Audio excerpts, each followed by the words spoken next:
కాకినాడ జిల్లా సిహెచ్ అగ్రహారంలో 2 ఏళ్ల చిన్నారి జ్ఞానేశ్వరి అదృశ్యం కేసు 5 రోజులుగా పెద్ద మిస్టరీగా మారింది.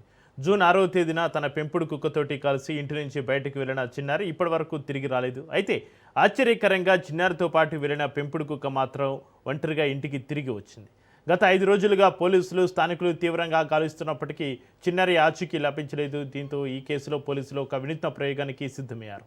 చిన్నారితో పాటు వెళ్లి వచ్చిన పెంపుడు కుక్కకు జీపీఎస్ ట్రాకర్ అమర్చి దాని వెనుక పోలీసు జాగ్లాలను పంపడం ద్వారా ఆధారాలు సేకరించాలని భావిస్తున్నారు. అసలు చిన్నారిని ఎవరైనా కిడ్నాప్ చేశారా, లేక అటవీ ప్రాంతంలో వన్యమృగాలు ఏవైనా దాడి చేశాయా అనే కోణంలో పోలీసులు దర్యాప్తు చేస్తున్నారు.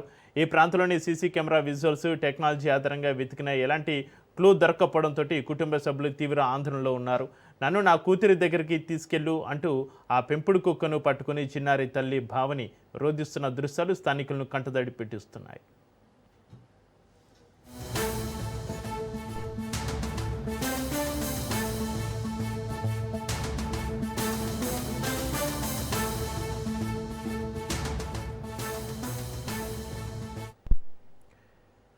కాకినాడ జిల్లా సిహెచ్ అగ్రహారంలో 2 ఏళ్ల చిన్నారి జ్ఞానేశ్వరి అదృశ్యం కేసుకు సంబంధించి మరింత సమాచారాన్ని మా ప్రతినిధి సిద్ధు లైవ్ ఫోన్ లైన్లో అందిస్తారు.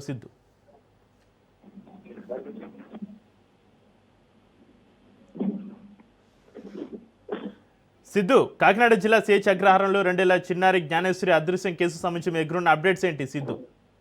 థ్యాంక్ యూ చెప్పి కాకినాడ జిల్లా తుని అగ్రహారం 3 ఏళ్ళు బాధగా ఇప్పటి వరకు కూడా 6 రోజులై జూన్ 6వ తారీఖు పెంపుడి కుక్కతో కలిసి ఇంట్రడ్యూస్ చేసే చిన్నారి బయటకు వెళ్ళి చెప్పొచ్చు. జ్ఞానేశ్వరి ఇంటి నుంచి వెళ్ళి పెంపుడు కుక్క ఏదైతే 2 రోజుల క్రితం అయితే పెంపుడు కుక్క వెనక్కి వచ్చింది. నేను సాయంత్రం కూడా పెంపుడు కుక్క రావడంతో అయితే పెంపుడు కుక్కకి జీపీఎస్ ట్రాక్ అయితే అమర్చి దాని వెనక పోలీసులు తరగలైతే పోరాడడానికి కూడా చెప్పుకుంటున్నారు పోలీసులు. అయితే ఎవరైనా కిడ్నాప్ చేస్తారా, జంతువులు ఎవరైనా గాలించారనే పనులు కూడా విచారణ చేస్తున్నారు.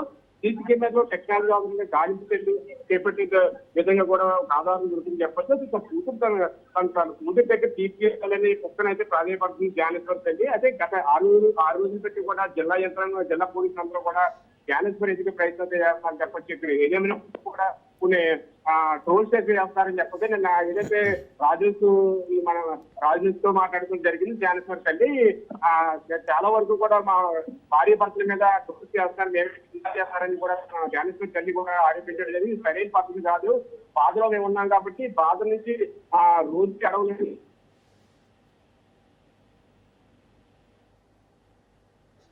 చెప్పడం జరిగింది. Right, thank you Siddhu.